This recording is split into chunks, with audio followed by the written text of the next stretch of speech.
le monde et bienvenue encore à notre étude biblique dans le livre de l'Apocalypse. Aujourd'hui, nous affronterons la septième des 7 lettres destinées aux 7 églises d'Asie mineure, le territoire qu'occupe actuellement la Turquie. La lettre en question est la lettre à l'église de Laodicée. Tout d'abord, le nom de cette église, Laodicée, comme ce fut le cas pour les autres 6 églises, est associé au nom de la ville dans laquelle se trouvait cette église. La ville de Laodicée était une ville qui fut fondée en l'an 253 environ avant Jésus-Christ par le souverain séleucide Antiochus II, qui lui donna le nom de Laodicée à cause du nom de sa femme Laodice. La ville de Laodicée était considérée également comme une ville fortifiée, imprenable, à cause de sa position géographique. En effet, elle était située à une certaine altitude. La ville actuelle prend le nom d'Eski-Hissar, qui signifie antique forteresse. La vulnérabilité de cette ville reposait sur le fait que, pour son approvisionnement en eau, ils étaient obligés de faire de conduits d'eau pour cheminer justement l'eau jusque dans son sein. Et ces conduits d'eau étaient facilement déviables ou déroutables par leurs éventuels adversaires. Ceux qui voulaient par exemple assiéger la ville, ils pouvaient justement faire pression sur eux en leur privant justement de ce refournissement en eau. La ville de Laodicée était également un grand centre commercial, car la route du nord et du sud, de l'est à l'ouest, s'interséquait en cette ville. Il y avait justement cette affluence de marchandises venant de ces 4 points cardinaux. La ville de Laodicée était également une ville considérée justement très riche, car le philosophe romain Cicérone l'a défini justement un grand centre financier et bancaire. Cette ville était si riche au point où, justement, lorsque il y eut un tremblement de terre en l'an 60 avant Christ, ils refusèrent l'aide de l'Empire romain. Donc, car ils pensaient être en mesure, justement, et ils étaient en mesure de pourvoir à leur propre reconstruction. Donc, en quelque sorte, cet orgueil d'une nation. La ville était également connue pour sa laine noire. Et elle possédait également une grande école de médecine. Et nous le comprendrons pourquoi est important également ce détail. Et d'ailleurs, les détails que nous avons mentionnés précédemment. Quant à l'église de Laodicée, nous n'avons pas beaucoup d'informations quant au moment de la fondation de cette église. Mais nous pouvons supposer que cette église soit née comme conséquence du ministère de l'apôtre Paul à Éphèse. Et lorsque Paul écrit, par exemple, la lettre aux Colossiens, il mentionne qu'il n'a pas encore visité Laodicée. Donc, dans Colossiens 2 au verset 1. Il est très probable que l'Église soit née grâce au témoignage de Épaphras à Colosse et dans son voisinage, comme nous le voyons dans Colossiens chapitre 1 au verset 6 et 7. Allons au texte en examen aujourd'hui. Nous sommes dans Apocalypse chapitre 3 à partir du verset 14 que nous lisons. Écrit à l'ange de l'église de Laodicée. Voici ce que dit l'Amen, le témoin fidèle et véritable, le commencement de la création de Dieu. Le Seigneur Jésus-Christ se présente à cette église sous diverses appellations. Il dit tout d'abord qu'il se nomme l'Amen. Que signifie l'Amen? L'Amen signifie celui qui est vrai, celui qui est ferme, celui qui est stable, qui ne change pas, dont la parole est vraie, dont la parole est immuable, ne peut pas être modifié. Il fait tout ce qu'il dit de faire. Ensuite, il dit, le témoin fidèle et véritable, encore une fois ici, celui dont le jugement est juste, celui qui connaît toutes choses, celui qui voit toutes choses, qui n'est surpris de rien, qui a une parfaite connaissance de tout ce qui se passe dans son Église. Rien ne peut lui être caché. Encore une fois, le Seigneur, par ce titre, donc il se présente comme celui qui a tout sous son contrôle. Et ensuite, il dit le commencement de la création de Dieu. Que signifie ce terme commencement de la création de Dieu? L'apôtre Paul, dans Colossiens 1, à partir du verset 15 à 17, en se référant au Seigneur Jésus-Christ, il dit, il est l'image du Dieu invisible, le premier-né de toute la création, car en lui ont été créées toutes les choses qui sont dans les cieux et sur la terre, les visibles et les invisibles, trône, dignité, domination, autorité. Tout a été créé par lui et pour lui. Il est avant toute chose et toute chose subsiste en lui. Quand le Seigneur Jésus-Christ se présente ici comme le commencement de la création de Dieu, il ne se présente pas ici comme un élément de la création, mais plutôt comme créateur, comme l'artifice, comme l'auteur, le réalisateur, la source, l'origine de toute création. Jésus-Christ n'est pas un élément de la création, mais il est le créateur. Donc, il est important ici, lorsqu'on dit premier-né ou commencement ici, il s'agit de la prééminence, celui qui a le gouvernement, celui qui est l'idéateur, celui par lequel toute chose est. Donc, il est important car il y a plusieurs personnes justement qui pensent que Jésus-Christ soit un élément de la création, qu'il ne soit pas Dieu. Jésus-Christ est Dieu qui s'est révélé dans la chair, Dieu qui a pris la forme humaine et il est venu habiter parmi les hommes.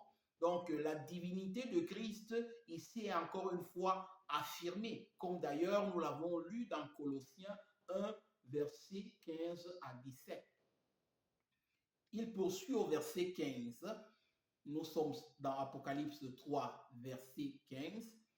Il dit à cette église, je connais tes œuvres. Encore une fois ici, la connaissance parfaite, comme nous le disions tantôt, de Jésus dans son église. Je connais tes œuvres. Il dit, je sais que tu n'es ni froid ni bouillant. Et que signifie ici ce terme que le Seigneur utilise en se référant à son église? Que signifie une église froide ou une église bouillante? Une église bouillante, tout d'abord, c'est une église justement dans laquelle l'Esprit de Dieu est en action, une église fervente, une église qui est façonnée par l'Esprit de Dieu, une église qui marche dans l'obéissance à Christ, dans laquelle les vies sont transformées. Il y a une marche dans l'amour, dans la justice, dans la sainteté de Dieu. Donc le Seigneur dit à cette église qu'elle n'est ni froid ni bouillant. Et que signifie être une église froide? Une église froide est une église dans laquelle justement l'œuvre de l'esprit n'est pas présente. Donc une église qui est en quelque sorte fermée, hostile à l'œuvre du Saint-Esprit. Une église qui a un cœur endurci, qui n'est plus sensible aux enseignements de Christ, qui ne marche plus selon les enseignements de Christ. Donc elle est froide. Il n'y a pas la chaleur de l'esprit en elle, la ferveur que produit l'esprit en elle.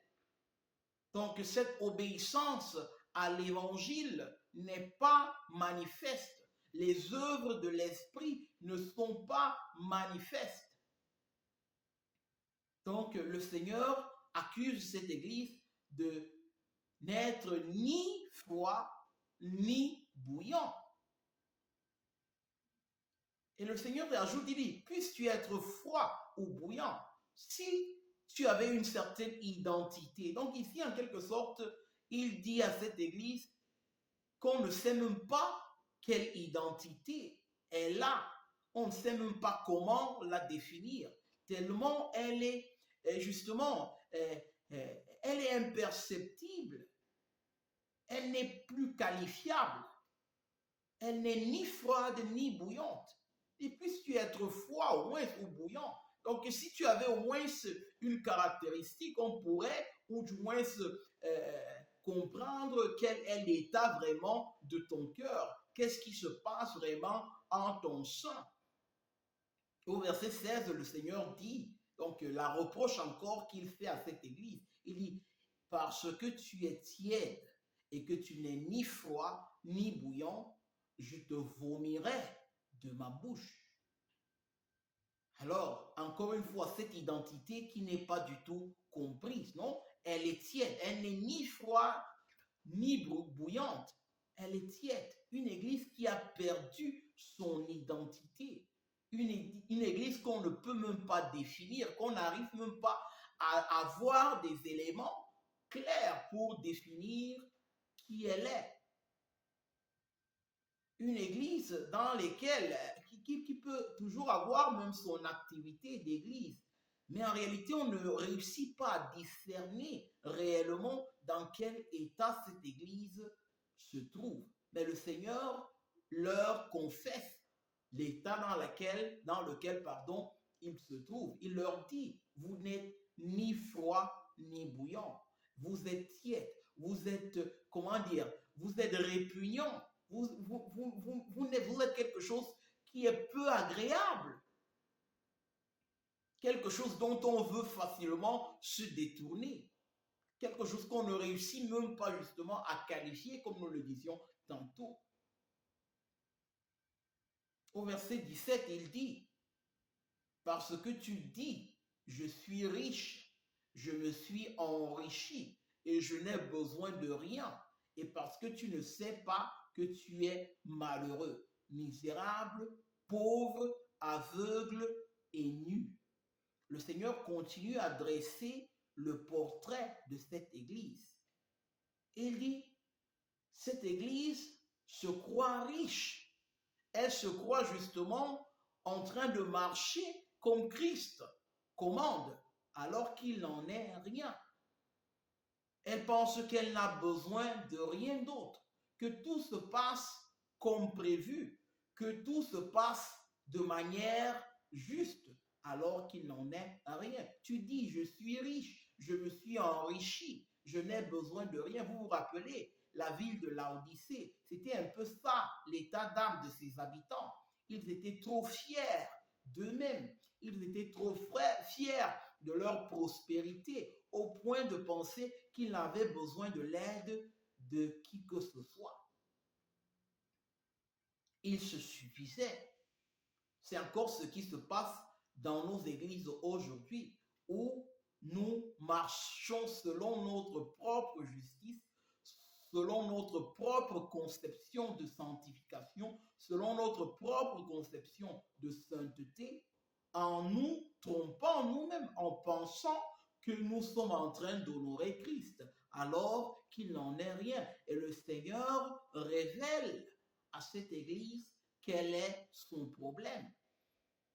Une église qui est trop sûre d'elle, une église qui pense qu'elle est en train de marcher selon Christ, une église qui pense qu'elle est en train d'accomplir la mission à laquelle Christ l'a appelée, alors qu'ils se sont complètement détournés, alors qu'ils vivent dans une conception d'une justice propre, plutôt que de rechercher la justice de Christ, l'amour de Christ, l'amour pour son évangile. Tu dis, je suis riche, je me suis enrichi et je n'ai besoin de rien. Et le Seigneur dit, et parce que tu ne sais pas que tu es malheureux, misérable, pauvre, aveugle et nu. Oh, quel terrible portrait le Seigneur fait de cette Église. Tu es malheureux, misérable, pauvre, aveugle et nu. Même si en apparence, tu donnes l'image de richesse, de santé, de prospérité, de justice, de sainteté, en réalité, tu es pauvre, tu es malheureux, tu es misérable, selon le critère de Dieu. Jésus disait aux pharisiens, vous vous proclamez juste devant les hommes, mais Dieu connaît vos cœurs. Car tout ce qui est excellent aux yeux des hommes est abominable, est répugnant aux yeux de Dieu. Encore ici, une invitation à chacun d'entre nous, à toutes nos églises aujourd'hui, de vérifier s'ils sont vraiment riches selon Dieu ou plutôt qu'ils se sont détournés de l'enseignement de Dieu. Et ils se sont contentés d'un compromis avec le monde.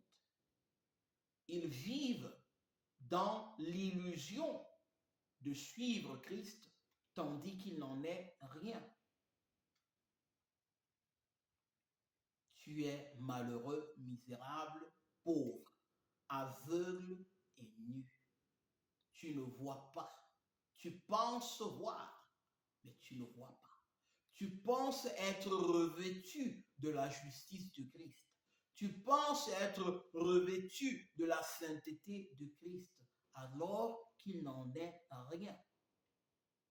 Mais le Seigneur se présente à cette Église avec une bonne nouvelle, avec des conseils, avec des exhortations, car le désir du Seigneur, c'est de transformer le cœur de ses frères, de ses sœurs, le cœur de cette Église. Au verset 18, le Seigneur dit, « Je te conseille d'acheter de moi de l'or éprouvé par le feu, afin que tu deviennes riche, et des vêtements blancs, afin que tu sois vêtu, et que la honte de ta nudité ne paraisse pas, et un collier pour oindre tes yeux, afin que tu vois. » Donc, étant donné que cette ville était réputée pour son école de médecine, le Seigneur utilise ici une métaphore qui est liée à la médecine pour faire comprendre à cette église son besoin. Donc, le Seigneur se présente à cette église comme le plus grand médecin. Il se présente comme la solution pour cette église. Il dit, je te conseille d'acheter de moi de l'or éprouvé par le feu. Ce qui dure véritablement, ce qui est précieux, ce qui dure éternellement, de l'or. Dans les Écritures, par exemple, le Seigneur demande à ses enfants de construire, d'édifier leur vie sur de l'or, sur ce qui n'est pas périssable. Car si le feu, justement, éprouve leur vie, si ils ont construit avec un matériau en or, ce matériau resterait. Ce matériau ne serait pas consumé par le feu. En quelque sorte, Christ leur demande de retourner au fondement, qui est lui-même. Lui, il est l'or de son Église. Il demande à cette Église de revoir ses fondements. Sur quoi jusque-là ils ont édifié. Je te conseille d'acheter de moi de l'or éprouvé par le feu, afin que tu deviennes riche, afin que tu aies la vie éternelle, afin que tu aies le pardon de tes péchés, afin que tu aies l'assurance d'entrer dans la gloire de Christ au moment de sa manifestation.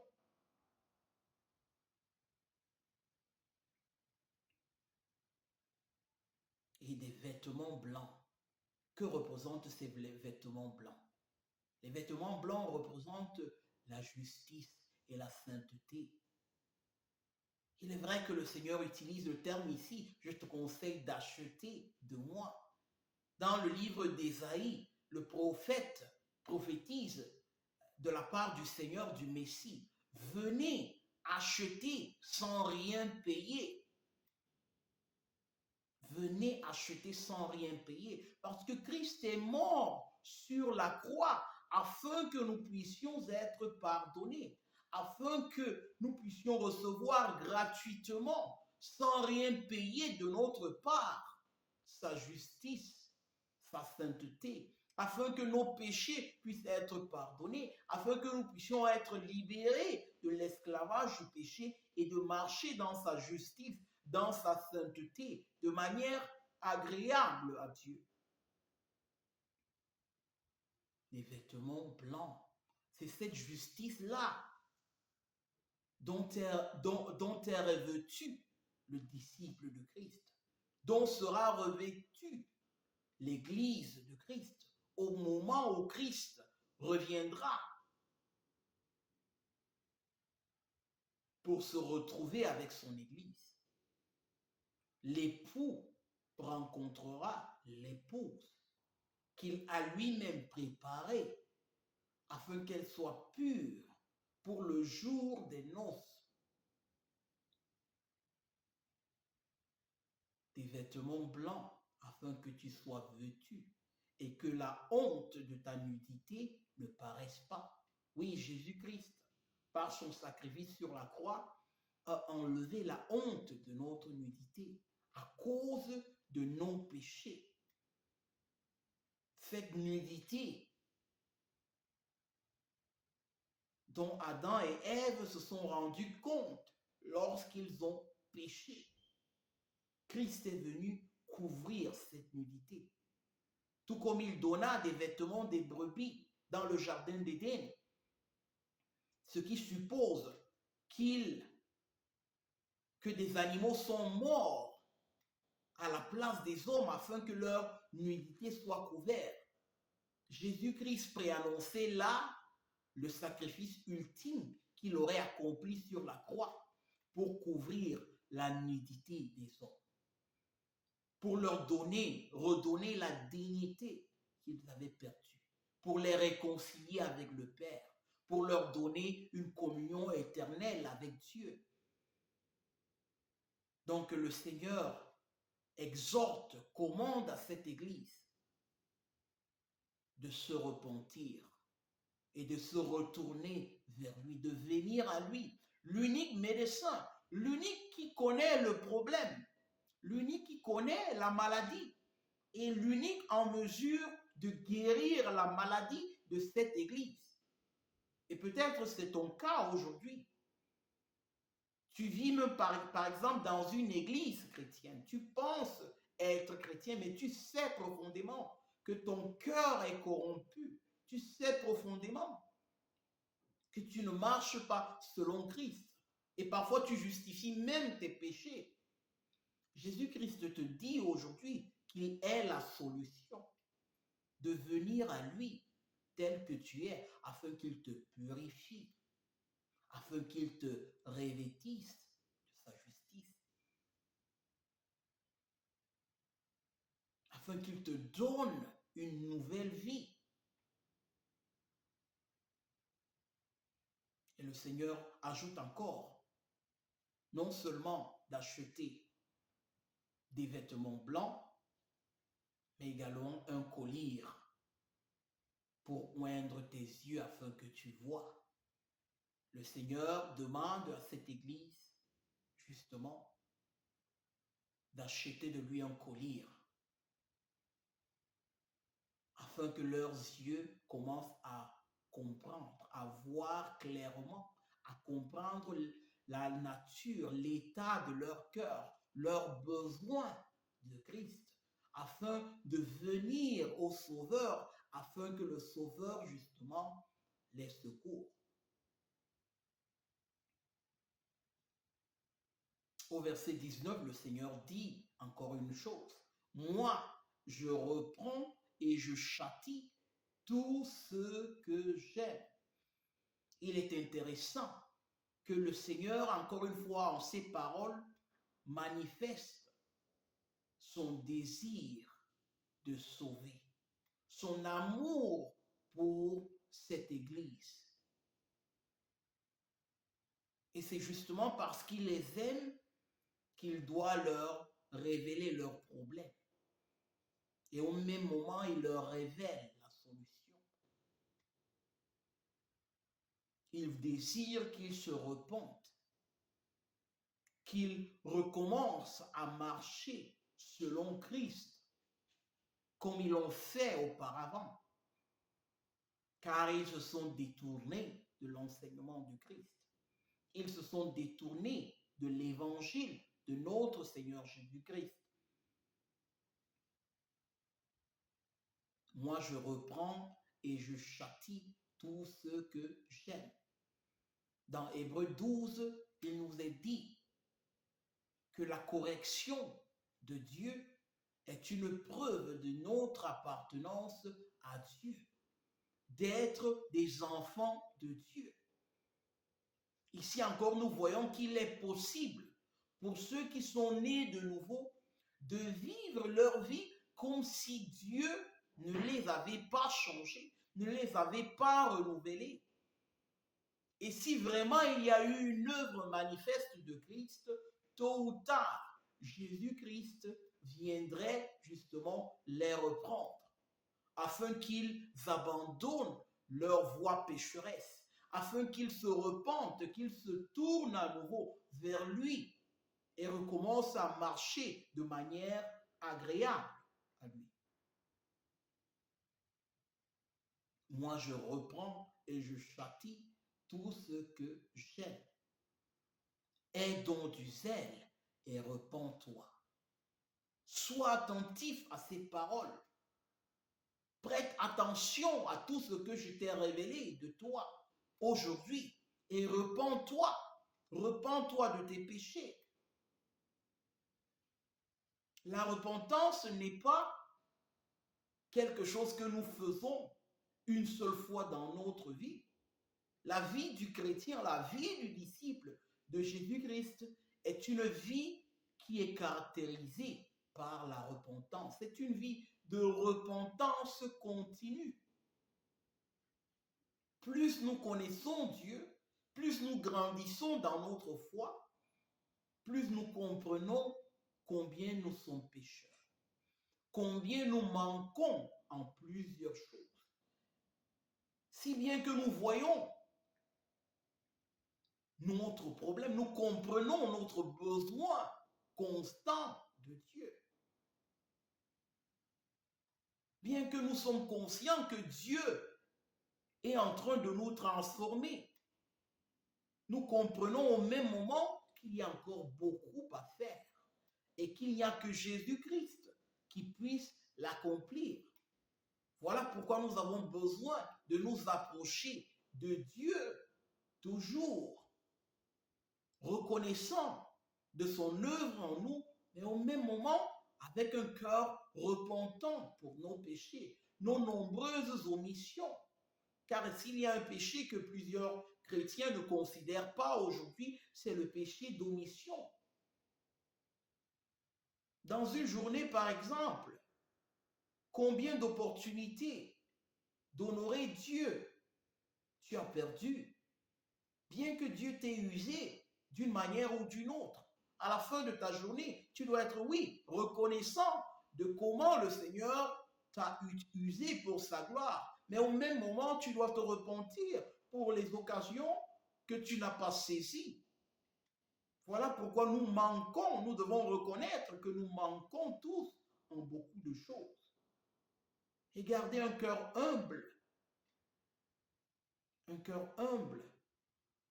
qui dépend de Christ. Moi, je reprends et je châtie tout ce que j'aime. Aie donc du zèle et repens-toi. Au verset 20, il est dit, voici, je me tiens à la porte et je frappe. Si quelqu'un entend ma voix et ouvre la porte, j'entrerai chez lui, je souperai avec lui et lui avec moi. Que veut dire ici notre Seigneur Jésus-Christ? Le Seigneur dit qu'il est à la porte de cette église. Depuis que nous sommes en train de lire cette lettre, il n'y a rien de positif que le Seigneur dit sur cette église. Si dans d'autres églises, il y avait parfois un reste de frères qui ne s'étaient pas corrompus, dans cette église, il n'y a rien de louable. Et le Seigneur dit qu'il se tient à la porte de cette église et qu'il est en train de frapper. Il dit, s'il y a ne serait-ce qu'un seul homme qui comprend son propre problème, qui comprend son péché, qui comprend la déviation dans laquelle ils sont en train de vivre, le Seigneur serait disposé à visiter à nouveau cette église. Donc, s'il y a une seule personne qui est disposée à se repentir dans cette église, le Seigneur l'userait pour sa gloire, pour réveiller cette église. Es-tu cette personne-là qui comprend la plaie de ton cœur, qui comprend combien tu t'es dérouté et qui intercède non seulement pour ta propre vie, mais pour la vie de tes frères et sœurs? En ces temps, en ces derniers temps, où tout le monde est en train de se détourner de la vérité, es-tu celui-là? Es-tu celle-là qui se mettra à genoux pour confesser ses péchés, pour pleurer sur ses péchés et implorer la grâce de Dieu, implorer la bénédiction de Dieu, implorer le secours de Dieu dans ta vie et dans la vie de tes frères et des sœurs, afin que vous recommenciez à marcher de manière fidèle, afin que vous recommenciez à être des témoins fidèles de Jésus-Christ dans ces derniers temps. Moi, je reprends et je châtie tout ce que j'aime. Aie donc du zèle et repens-toi. Voici, je me tiens à la porte et je frappe. Si quelqu'un entend ma voix et ouvre la porte, j'entrerai chez lui, je souperai avec lui et lui avec moi. Au verset 21, la promesse du Seigneur pour tous ceux qui écoutent son exhortation. La promesse du Seigneur. Celui qui vaincra, celui qui écoutera ma parole, celui qui prêtera attention à tout ce que j'ai à peine dit, je le ferai asseoir avec moi sur mon trône, comme moi j'ai vaincu et me suis assis avec mon Père sur son trône. Quelle est la promesse que le Seigneur dit? Il dit, celui qui sera disposé à faire ma volonté, celui qui sera disposé à se repentir, comme moi j'ai été disposé à faire la volonté de mon Père qui m'a envoyé jusqu'à la fin. Et pour cela, mon Père m'a revêtu de la gloire. Il m'a élevé. Il m'a fait asseoir à sa droite. Alors, si quelqu'un est disposé à suivre mon exemple, il s'assiera également avec moi sur mon trône. Comme moi j'ai vaincu et me suis assis avec mon Père sur son trône. Et l'exhortation finale que le Seigneur fait, comme il le fit, cette exhortation qui est au singulier, bien que les lettres soient adressées à des églises, à des communautés, le Seigneur adresse une exhortation qui est tout d'abord individuelle. Chacun d'entre nous doit décider ce qu'il fait des paroles que Jésus-Christ lui adresse jour après jour. Verset 22. Que celui qui a des oreilles entende ce que l'Esprit dit aux églises. Que celui qui a des oreilles entende ce que l'Esprit dit aux églises. Les églises ici au pluriel. Il s'agit ici de tout ce que le Seigneur a dit dans les différentes lettres. Encore une fois, l'exhortation du Seigneur à prêter attention à ces paroles, car ces paroles sont une question de vie ou de mort éternelle. Qui n'écoute pas Christ et ne se repent pas de ses péchés a un destin triste qui l'attend, la condamnation éternelle, la colère éternelle de Dieu en enfer. Et ta vie dans ce monde ne dépend pas de toi. Tu ne peux pas retenir ton souffle de vie. Pendant combien de temps attendras-tu encore avant de te repentir de tes péchés? Jésus-Christ t'adresse encore ce matin ce message. Repens-toi de tes péchés afin que tu sois revêtu de ma justice à cause du sacrifice que j'ai accompli pour toi sur la croix. Je prie que Dieu puisse te faire grâce afin que tu reçoives cette parole de Jésus-Christ. Tu reçoives la nouvelle vie de sa part. Et si tu es un chrétien qui est déjà né de nouveau, mais qui en ce moment est en train de vivre dans la désobéissance, le message de notre Seigneur s'adresse également à toi. Il est pour toi. Il t'appelle à te repentir, car il t'aime, car il désire ton salut. Que Dieu te bénisse. Amen.